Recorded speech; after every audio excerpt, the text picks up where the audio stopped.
đánh thêm chơi mà rái Oh my god! Wow!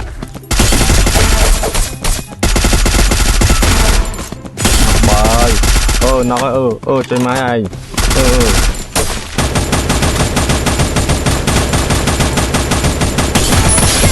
học bơi chắc là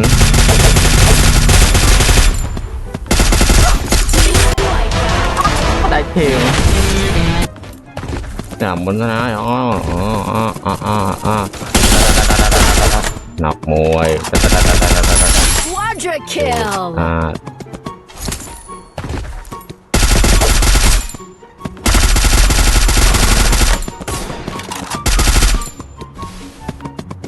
phá rồi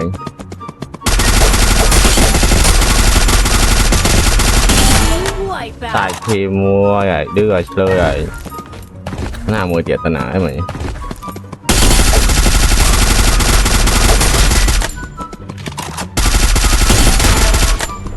bài gạt tay chắc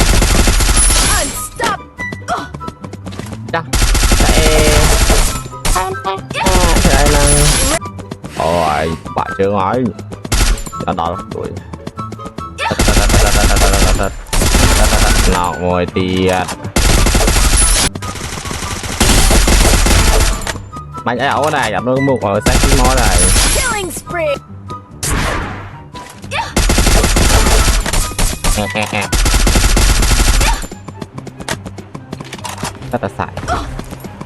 ta xài ra Killing spree.